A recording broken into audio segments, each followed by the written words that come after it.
Episode 40۔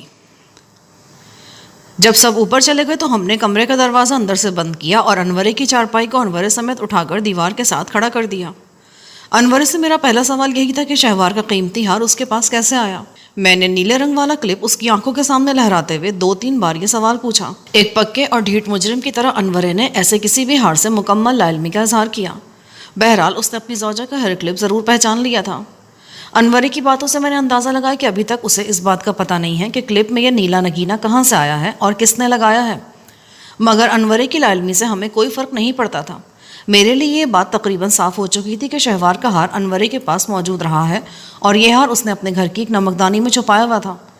دیہات میں نمکدانی یا لوندانی لکڑی کے اس مستطیل ڈبے کو کہا جاتا ہے جس میں نمک، مرچ، ہلدی وغیرہ کے لیے چھوٹے چھوٹے خانے بنے ہوتے ہیں۔ میری 2-3 زوردار ٹھوکروں کی وجہ سے انورے کے منہ سے خون رسنے لگا اور وہ کرہا رہا تھا۔ میں نے کہا، دیکھ انورے، تو پہلے کی طرح سلطانی گواہ بن جا۔ اس رات میرے گھر میں میری بیوی کے ساتھ جو کچھ ہوا وہ بتا دے۔ میں تجھ سے وعدہ کرتا ہوں تجھے پولیس کے روبرو بھی سلطانی گواہ بنا دوں گا۔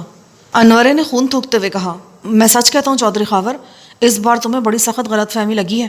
تم مجھ سے ایسے سوال پوچھ رہا جن کا میرے پاس کوئی جواب نہیں۔ تو کیا تو اس بات سے انکار کرتا ہے کہ تو نے نیلے نگ والا ہار گھر کی نمکدانی میں چھپا رکھا تھا؟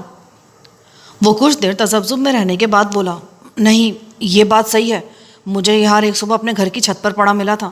میرا خیال تھا رولڈ گولڈ ہے، کسی میلے وغیرہ سے خریدا گیا ہوگا، پھر بھی مجھے شک تھا، میں نے اسے گھر میں چھپا دیا۔ اب وہ ہار کہاں ہے؟ میں اسے گجرانوالا لے گیا تھا، وہاں ایک سنیارے کو دکھایا، وہ سونے کا نکلا، میں نے بیچ دیا، دراصل مجھے پیسوں کی ضرورت تھی۔ تجھے پتہ نہیں چلا کہ ہار میں ایک نگ غائب ہے؟ میں قسم کھاتا ہوں، میں جو کچھ بتا رہا ہوں سچ بتا رہا ہوں۔ مجھے بالکل نہیں پتا کہ میری بیوی نے نمکدانی میں یہ ہار دیکھا تھا اور اس نے ہار میں سے کوئی نگ وغیرہ نکالا ہے۔ میں نے سنیارے کو ہار بیچتے ہوئے اس میں خالی نگ کی جگہ ضرور دیکھی تھی۔ تیرے دماغ میں یہ بات کیوں نہیں آئی کہ تو اس ہار کے مالک کا پتہ کرے؟ میں نے سوچا تھا، مگر پھر میری ضرورت نے مجھے مجبور کر دیا۔ تو نے یہ بھی نہ سوچا کہ یہ ہار تیرے گھر کی چھت پر کیوں پھینکا گیا ہے اور کس نے پھینکا ہے؟ انہی دنوں ہی تو میری بیوی کا قتل ہوا تھا، کیا تیرا دھیان اس واردات کی طرف نہیں گیا؟ وہ کرہاتے ہوئے بولا، میں نے بتایا ہے نا، میں کافی دنوں تک اسے رولڈ گولڈ ہی سمجھتا رہا، مجھے نہیں پتا تھا کہ اصلی ہے۔ تجھے سب پتا تھا انورے، اور تو اب بھی سب کچھ جانتا لیکن بتانا نہیں چاہتا۔ تیمور نے اس کے سر پر پشاوری چپل کی ٹھوکر مارتے ہوئے کہا، میں کچھ نہیں جانتا، میری جان بھی لے لو گے تو تمہیں کوئی فائدہ نہیں ہوگا۔ وہ باقاعدہ روتے ہوئے بولا۔ ایک عجیب سی مایوسی میرے رگوں پہ میں اترنے لگی۔ کچھ دیر پہلے امید کی جو کرن روشن ہوئی تھی وہ نا امیدی کی تاریکی میں ڈوبتی ہوئی محسوس ہوئی۔ بہرحال ہم انورے سے پوچھ تاچھ میں لگے رہے۔ اس دوران ہم نے ایک آدھ بار اسے سیدھا کر کے پانی بھی پلایا۔ رات پچھلے پہر یوں لگا کہ انورے کی ہمت جواب دینا شروع ہو گئی ہے، پھر اس کے منہ سے 1-2 سوالوں کے الٹے سیدھے جواب بھی نکلے۔ درست کہتا ہے کہ انسان بڑی پیچیدہ شے ہے، اس کے اندر کا حال جاننا بہت مشکل ہوتا ہے۔ وہ انورا جو کوئی بھی بات ماننے کو تیار نہیں تھا، 2:30-3 بجے کے قریب تیمور کے ہاتھوں زبردست پھیٹی کھانے کے بعد اس نے جزوی طور پر اس بات کا اعتراف کر لیا کہ وہ جانتا تھا کہ نیلے نگوں والا ہار سونے کا ہے اور اس کا تعلق مقتولہ شہوار سے ہے۔ آدھے گھنٹے بعد وہ یہ بھی مان گیا کہ شہوار کے قتل میں چودھری عزیز کا ہاتھ ہے، اور 4 بجے کے لگ بھگ وہ سب کچھ تسلیم کر گیا۔ تب تک اس کی حالت بہت پتلی ہو چکی تھی، مسلسل الٹا لٹکا رہنے سے اس کا چہرہ نیلگوں ہو گیا تھا، ایک آنکھ سوج کر تقریباً بند ہو چکی تھی، ناک اور منہ سے مسلسل خون رس رہا تھا۔ تیمور نے پلاس کی مدد سے اس کے پاؤں کی 2 انگلیاں قریب قریب کچل کے رکھ دی تھیں۔ وہ جو کسی شاعر نے کہا ہے کہ بڑے زوروں سے منوایا گیا ہوں، ہم نے بھی بڑے زوروں سے خود کو انورے سے منوایا تھا۔ ایک اسٹیج ایسی آئی کہ وہ ٹیپ ریکارڈر کی طرح فر فر بولنے لگا۔ اب ہم نے اس کے منہ میں سے خون آلود کپڑا نکال کر ایک طرف رکھ دیا تھا اور اس کی زبان روانی سے چل رہی تھی، تاہم وہ ابھی تک الٹی چارپائی کے ساتھ الٹا بندھا ہوا تھا۔ میں نے اس کے منہ پر پانی کے چھینٹے دیے اور پوچھا، جب تم گھر میں گھسے تو کیا وقت تھا؟ وہ نیم بے ہوشی کی کیفیت میں بولا، مجھے ٹھیک سے یاد نہیں ہے۔ اور کون تھا تمہارے ساتھ؟ بس فیاض میواتی ہی تھا، وہ باہر کھڑا رہا تھا۔ جب تم نے شہوار کو دبوچا تو اس نے شور مچایا؟ نہیں جی، بی اس ویلے نیند میں تھی۔ اور وہ ایک بار پھر بلند آواز میں رونے لگا اور روتے روتے بولا، میں بے قصور ہوں جی، میری بیوی جی سے کوئی دشمنی نہیں تھی، کوئی بیر نہیں تھا، وہ تو میرے چھوٹے بچے سے بڑا پیار کرتی تھی، میں نے تو بس چودھری عزیز کا حکم مانا، میں نہ مانتا نا تو وہ مجھے برباد کر دیتا۔ آپ سب جانتے ہوں گے ہم نوکروں کے لیے حکم نہ ماننا کتنا مشکل ہوتا ہے۔ تیمور نے اس کے سر پر ٹھوکر رسید کی۔ تیری صفائیاں ہم بعد میں سنیں گے، پہلے تو ہمیں تفصیل بتا، تو نے شہوار بی بی کو کیسے مارا اور پھر سمینہ کی جان کیسے لی؟ وہ ایک بار پھر زور و شور سے نفی میں سر ہلانے لگا اور واویلا کرنے لگا۔ میں نے اس کو نہیں مارا، میں بڑی سے بڑی قسم کھانے کو تیار ہوں، میں نے تو کئی ماہ سے اس کی شکل بھی نہیں دیکھی تھی، اسے کس نے مارا مجھے کچھ نہیں پتا۔ اس کا اشارہ سمینہ کی طرف تھا۔ وہ بڑی کلاس کا گنڈا تھا، مگر مچھ کی طرح ڈھیٹ اور لومڑی کی طرح شاطر۔ 2 گھنٹے پہلے تک وہ شہوار کے قتل سے بھی اسی طرح انکار کرتا رہا تھا، مگر ناقابل برداشت اذیت کے شکنجے میں جکڑے جانے کے بعد اس نے یہ قتل مان لیا تھا۔ تیمور نے ایک بار پھر پلاس کا منہ کھولا اور انورے کے جسم کے نازک حصوں کا امتحان لینا چاہا، مگر میں نے اشارے سے منع کر دیا۔ میں نے انورے کے منہ پر پانی کے چھینٹے دیتے ہوئے کہا، اچھا چل شہوار کے بارے میں بتا۔ اس کے بعد انورے نے اذیت سے کراہتے ہوئے اور رک رک کر ٹوٹے پھوٹے فقروں میں جو کچھ بتایا اس کا خلاصہ کچھ یوں ہے۔ شہوار کے کمرے میں گھس کر اس کو بے دردی سے قتل کرنے والا انورہ ہی تھا۔ اس قتل کے بارے میں عزیز کی منصوبہ بندی تو شاید پہلے سے ہی جاری ہو، مگر اس کا فوری پروگرام میرے اور شہوار کے جھگڑے کے فوراً بعد بنا۔ چودھری عزیز بھیڑ کی کھال میں بھیڑیا بن گیا تھا۔ اس کے اندر کئی برس سے انتقام کا افریت پرورش پا رہا تھا۔ یہ افریت کسی مناسب ترین موقع کی تلاش میں تھا۔ اس رات اسے یہ مناسب ترین موقع مل گیا۔ شہوار کے ساتھ جھگڑے کے دوران میں جذباتی ہوا تھا اور تیش کے عالم میں میرے منہ سے اسے مار دینے کی دھمکی نکل گئی تھی۔ چودھری نے اس صورتحال سے فائدہ اٹھانے کا فیصلہ کیا اور 1 ہی گھنٹے کے اندر اندر اپنے خاص خدمتگار انورے کو موت کے فرشتے کا روپ دے دیا۔ انورے نے نہایت بے دردی سے شہوار کے نازک جسم پر چاقو کے پے در پہ وار کیے تھے۔ اس نے شہوار کا سر اپنی بغل میں لے کر اس کا منہ اتنے زور سے دبائے رکھا کہ وہ بدقسمت آواز تک نہیں نکال سکی تھی۔ بعد میں جب انورے کو یقین ہو گیا کہ اس کے جسم میں زندگی کی کوئی رمق باقی نہیں رہی ہے تو وہ اسے گھسیٹ کر قریبی کمرے میں لے گیا اور لاش چارپائیوں کے پیچھے ڈال دی۔ اس کے بعد اس نے کمرے میں واپس آ کر اپنی انگلیوں کے نشان وغیرہ صاف کیے۔ اسی کارروائی کے دوران میں اس کی نگاہ تلائی ہار پر پڑی اور اس نے وہ موقع سے اٹھا لیا۔ دکھ کی بات یہی تھی کہ جب یہ سب کچھ ہو رہا تھا میں صرف چند قدم کے فاصلے پر دوسرے کمرے میں سو رہا تھا۔ انورے کے تفصیلی بیان سے سارے زخم تازہ ہو گئے۔ دل میں ایک ٹیس سی اٹھی۔ میں بڑی حسرت سے سوچنے لگا، اگر خود پر حملے کے وقت شہوار تھوڑی بہت بھی آواز نکال پاتی تو شاید میں جاگ جاتا اور اس کی مدد کو پہنچ جاتا۔ شہوار کے قتل کے بعد جو کچھ ہوا وہ چودھری عزیز اور انورے وغیرہ کی منشا کے عین مطابق تھا۔ الزام میرے اوپر آیا۔ پھر ایک اور گڑبڑ ہوئی۔ میں نے میاں وارث کو گرفتاری نہیں دی اور تیمور سمیت پولیس کی حراست سے فرار ہو گیا۔ سمینہ کے بیان نے میرے خلاف کیس مزید مضبوط کر دیا۔ وہ بیچاری وہی کچھ بتا رہی تھی جو اس نے دیکھا تھا، مگر اس کے دیکھنے اور اصل واقعے میں بہت فرق تھا۔ اب شہوار کے قتل کو تو انورہ مان گیا تھا، مگر سمینہ کی موت ابھی تک معمہ تھی۔ ہم نے اگلے 1-1.5 گھنٹے میں کافی کوشش کی، مگر انورہ اس بارے میں کچھ نہیں بتا سکا۔ وہ بار بار یہی کہتا تھا، ہو سکتا ہے یہ قتل بھی چودھری عزیز نے ہی کرایا ہو، مگر میں اس کے بارے میں کچھ نہیں جانتا، نہ ہی چودھری نے مجھے کچھ بتایا ہے۔ سمینہ کے قتل کے علاوہ ابھی 1-2 مزید سوال بھی حل طلب تھے۔ عزیز نے خطرناک ترین گیم کھیلا تھا۔ اگر وہ چاہتا تو 1-2 ایسے موقع آئے تھے جب وہ مجھے پولیس کے ہاتھوں گرفتار کروا سکتا تھا یا مجھ پر بھی قاتلانہ حملہ کرا دیتا، لیکن اس نے ایسا نہیں کیا تھا۔ دوسرے وہ بیبے اور عارفہ کو بھی پناہ فراہم کر رہا تھا۔ اگر اس کا ارادہ ہوتا تو چند گھنٹے کے اندر پولیس یہاں کیکرا والی پہنچ سکتی تھی۔ والدہ اور عارفہ کو گھسیٹ کر تھانے لے جایا جا سکتا تھا۔ چودھری ان کو تحفظ کیوں فراہم کر رہا تھا؟ کیا یہ بھی اس کی سیاست بازی کا حصہ تھا؟ وہ میری بربادیوں کے حوالے سے اپنا ہاتھ صاف رکھنا چاہتا تھا۔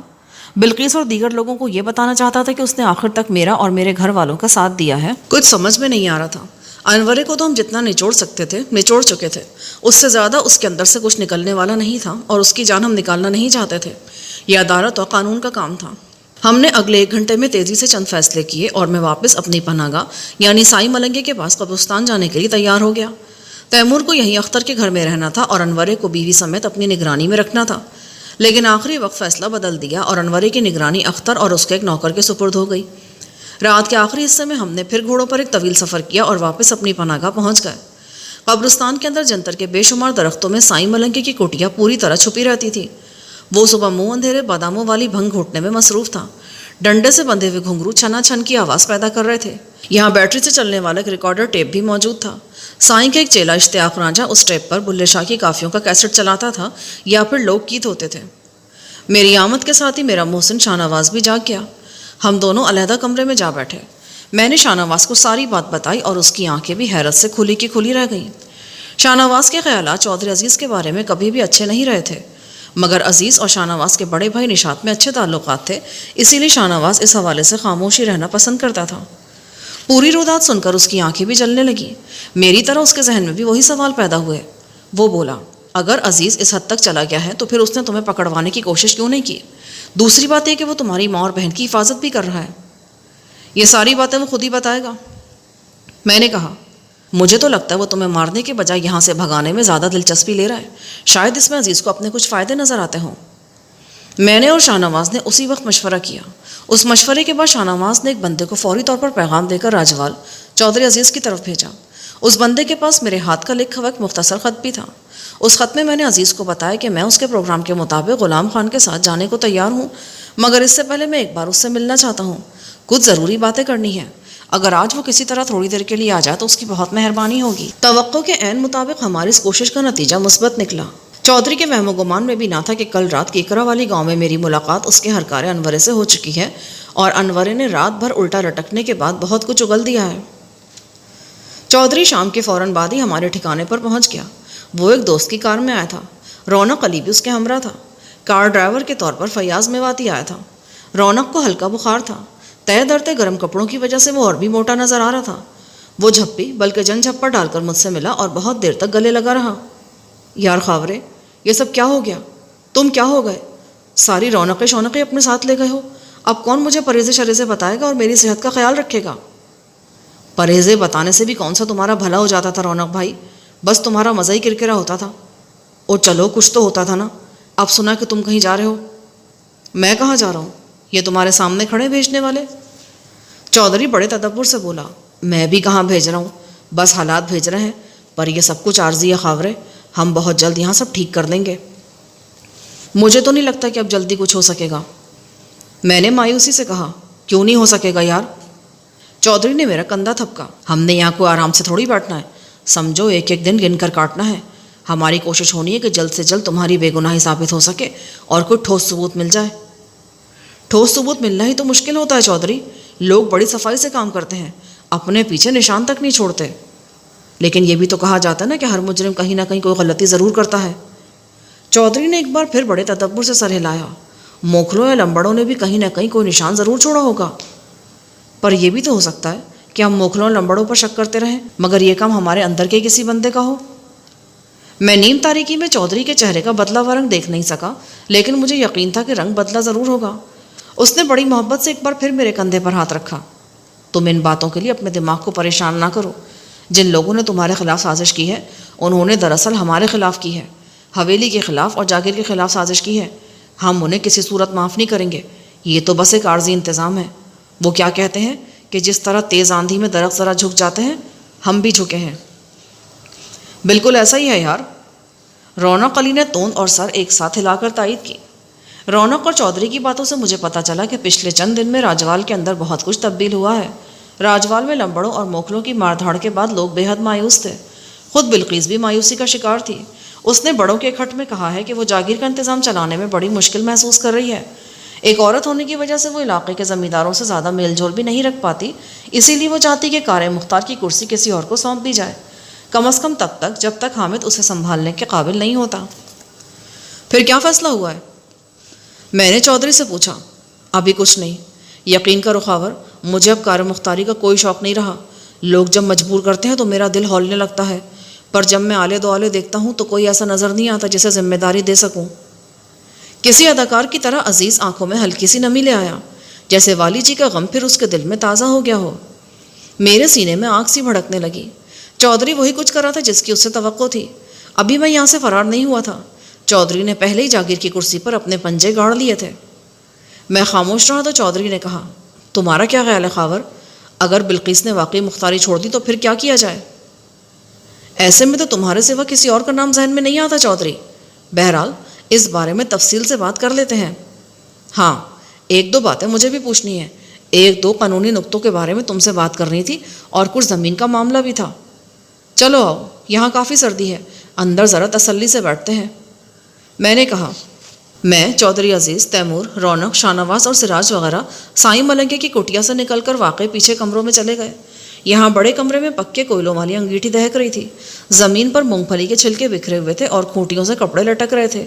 یہاں لکڑی کی ایک بڑی جالی دار ڈولی کے پیچھے وہ چور راستہ تھا جو بوقت ضرورت شاہ نواز اور اس کے ساتھی سراج کو دو کھوکھلی قبروں کے اندر پہنچا دیتا تھا۔ ان دونوں قبروں کو ملا کر قریباً 8 بائی 6 فٹ کی جگہ بن جاتی تھی۔ چودھری نے اپنی گرم چادر کے نیچے ہاتھ ڈالا اور پھر کسی اندرونی جیب سے 100 کے نوٹوں کی گڈی نکال کر مجھے تھما دی۔ یہ تم دونوں کے خرچے وغیرہ کے لیے ہے، اور کی ضرورت پڑے گی تو غلام خان انتظام کر دے گا، بے فکر رہو۔ اس نے بڑی محبت سے کہا۔ پھر اس نے 2 امام ضامن نکالے، ایک میری طرف اور دوسرا تیمور کی طرف بڑھا دیا۔ ان کو بازوؤں پر باندھ لو، ہمارے جدی پیر عطا اللہ چہلمی صاحب نے دیے ہیں، اللہ نے چاہا تو ہر آسمانی آفت سے محفوظ رہو گے۔ مگر زمینی بلاؤں کا کیا بنے گا؟ میرا لہجہ معنی خیز تھا۔ زمینی بلا؟ اس نے سوالیہ انداز میں پوچھا۔ ہاں، زمینی بلا، جیسے تم۔ وہ ہکا بکا میری طرف دیکھنے لگا۔ تمہاری بات میری سمجھ میں نہیں آئی۔ میرا جواب ایک نہایت زوردار تھپڑ کی صورت میں تھا۔ چودھری کے مکار چہرے پر لگنے والے تھپڑ نے اس کی گرم ٹوپی اچھال کر دور گرا دی اور وہ خود ایک پہلو پر جھک گیا۔ اس کی آنکھیں حیرت سے پھٹ گئی تھیں اور اس کے ساتھ ہی نیچے والا ہونٹ بھی۔ یہ کیا ہے؟ وہ سکتہ زدہ آواز میں بولا۔ اس کا جواب ایک اور تھپڑ کی صورت میں تھا۔ چٹاخ کی آواز پورے کمرے میں گونجی۔ اس بار رونق علی بھی چپ نہ رہ سکا۔ یہ کیا کر رہے ہو خاور؟ تم چپ رہو، تمہیں ابھی کچھ نہیں پتا، میں نے کہا اور لرزتے کانپتے چودھری کو گریبان سے پکڑ کر چارپائی سے اٹھا لیا۔ چودھری کے ساتھی فیاض میواتی نے پستول نکالنے کے لیے اپنی گرم چادر کے نیچے ہاتھ ڈالنا چاہا، مگر شاہ نواز اس کے لیے پہلے سے تیار تھا۔ اس نے میواتی کا بازو پکڑ لیا اور تیمور نے اس کو پستول سے محروم کر دیا۔ دوسری طرف چودھری نے بھی 2 زناٹے دار تھپڑ کھا کر ذرا تنفن دکھائی۔ اس نے خود کو مجھ سے چھڑانے کے لیے زور لگایا۔ ایک بار تو یہی لگا کہ وہ میرے ہاتھ سے نکل جائے گا، مگر پھر اپنے زور میں وہ خود ہی گر گیا۔ انگیٹھی الٹ گئی اور انگارے کچے فرش پر بکھر گئے۔ میں نے چودھری کی گردن پر پاؤں رکھا اور سراج نے اس کی قمیض کے نیچے لگے ہولسٹر میں سے بھرا ہوا ماؤزر نکال لیا۔ یہ سب کیا ہو رہا ہے خاور؟ رونق نے تھر تھر کانپتے ہوئے پوچھا۔ یہ دودھ کا دودھ اور پانی کا پانی ہو رہا ہے رونق بھائی، یہ بھیڑ کی کھال میں بھیڑیا ہے، اس کنجر نے روپ بدل رکھا ہے۔ شہوار کو اپنے پالتو گنڈے انورے سے مروانے والا یہی ہے، اور مجھے پکا یقین ہے کہ سمینہ کی جان بھی اسی نے لی ہے۔ رونق کا منہ حیرت سے کھلے کا کھلا رہ گیا۔ چودھری نے کچھ بولنے کی کوشش کی، مگر اس کی چربی دار گردن میرے پاؤں کے نیچے تھی۔ اس کی آواز اس کے گلے سے باہر نہ آ سکی۔ ہاں، یہی وہ آستین کا سانپ تھا جس نے پہلے دن سے مجھے اپنا دشمن اول سمجھا اور مجھے نقصان پہنچانے کا کوئی چھوٹے سے چھوٹا موقع بھی ہاتھ سے جانے نہیں دیا۔ قریباً 5 منٹ بعد کمرے کا منظر یہ تھا کہ ہم نے چودھری کی مشقیں کس دی تھی اور وہ کسی حوالاتی کی طرح زمین پر دیوار سے ٹیک لگائے بیٹھا تھا۔ اس کے نچلے ہونٹ سے بہنے والے خون نے اس کی کلف لگی قمیض ہی کو لہولہان نہیں کیا تھا، بلکہ اس کی شلوار بھی داغدار ہو گئی تھی۔ میں نے ریوالور نکالتے ہوئے کہا، چودھری تم ایک بہت کمینے اور کینہ پرور بندے ہو۔ اپنی اسی کینہ پروری کی وجہ سے تم آج پھر اسی مقام پر آ گئے ہو جہاں چند سال پہلے تھے۔ تب بھی یہی سین تھا نا، تم بندھے ہوئے تھے اور میرے ہاتھ میں ریوالور تھا۔ ریوالور میں 2 گولیاں تھیں۔ اس وقت تم نے زمین پر ناک رگڑی تھی۔ چودھری عزیز واویلا کرنے لگا۔ تمہیں کیا ہو گیا خاور؟ تم کیوں کر رہے ہو ایسا میرے ساتھ؟ میں نے کچھ نہیں کیا۔ تم نے خود کچھ نہیں کیا ہے، لیکن کروایا سب کچھ تم نہیں ہے، اور جن سے کروایا ہے وہ گواہی دے چکے ہیں، سب کچھ بک دیا انہوں نے۔ میں نے اس کے سینے پر لات رسید کی۔ وہ بری طرح کھانسنے لگا اور اکائیاں لینے لگا۔ میں رونق کو کمرے سے باہر لے گیا اور 2-4 منٹ کے اندر اسے انورے اور پروین کے اقبالی بیانات کے بارے میں سب کچھ بتا دیا۔ وہ بھی ششدر رہ گیا۔ یار خاور، یقین نہیں آ رہا، اگر واقعی یہ سب کچھ بھائی عزیز نے کیا ہے تو پھر تو یہ بہت ہی بڑا بہروپیہ ہے۔ ہمارے درمیان رہتے ہوئے اس نے ہم کو ذرا بھی شک نہیں ہونے دیا۔ اس نے اونٹ والا کینہ دکھایا رونق بھائی۔ ہم نے 2-2.5 سال پہلے اس سے زمینوں کے کاغذوں پر دستخط انگوٹھے کرا لیے تھے اور اسے پوری طرح دبا بھی لیا تھا، لیکن یہ خبیث اندر ہی اندر سلگتا رہا ہے۔ اوپر سے کچھ اور ہو گیا، مگر اندر سے وہی زہری ناگ رہا جو اپنی وس اپنے اندر جمع کرتا رہتا ہے۔ یا خدا، ہم تمہاری ووٹی کے قاتلوں کو موکلوں اور لمبڑوں شمبڑوں میں ڈھونڈتے رہے اور یہ ہمارے ساتھ ساتھ بیٹھا ہمیں مشورے دیتا رہا ہے۔ اگلا آدھا گھنٹہ چودھری عزیز کے لیے بڑا سخت تھا۔ میں نے اس کی دکھتی رگ پر ہاتھ رکھ دیا تھا، وہی دکھتی رگ جس نے اسے پہلے بھی ہاتھ پاؤں جوڑنے پر مجبور کر دیا تھا۔ اسے اچھی طرح گدڑ کٹ لگانے کے بعد میں نے ریوالور میں 2 گولیاں ڈال لیں اور چودھری کو خوشخبری سنائی کہ اب چرخی گھما گھما کر اس کی کن پٹی پر 6 فائر کروں گا۔ اگر وہ قدرت الہی سے بچ گیا تو اسے چھوڑ دوں گا۔ چودھری عزیز جیسے لوگ حساب کتاب کے ماہر ہوتے ہیں، اسے پتا تھا کہ 6 بار ریوالور کا گھوڑا دبانے کا سیدھا سیدھا مطلب یہی ہے کہ کل صبح 9-10 بجے کے لگ بھگ اس کی نماز جنازہ ادا ہو جائے گی۔ اس کا رنگ ہلدی ہو گیا اور لگا کہ اسے بڑا تسلی بخش قسم کا ہارٹ اٹیک ہو جائے گا۔ میں نے اسے تھوڑی سی مہلت دی اور ایک بار پھر سوچنے کا موقع دیا۔ اس مہلت بریک کے بعد جب چودھری عزیز سے پوچھ گچھ کا سلسلہ دوبارہ جوڑا گیا تو وہ ہتھیار ڈال چکا تھا۔ اس کی آنکھوں میں موت کی زردی کھنڈی ہوئی تھی۔ در حقیقت اس کے ساتھ جو کچھ بھی ہوا اتنا آنن فانن تھا کہ وہ اندر سے کرچی کرچی ہو گیا تھا۔ قریباً 10-15 منٹ بعد چودھری نے چند بڑی بڑی قسمیں کھانے کے بعد یہ اعلان کیا کہ سمینہ کے قتل میں اس کا کوئی ہاتھ نہیں۔ بالفاظ دیگر اس نے مان لیا کہ شہوار کا قتل اسی نے کرایا ہے۔ تو پھر کس کا ہاتھ ہے؟ سمینہ کو موکھل پاشا نے مارا ہے۔ چودھری کا انکشاف دھماکہ خیز تھا۔ کیا ثبوت ہے تمہارے پاس؟ وقت پڑنے پر ثبوت بھی دے دوں گا۔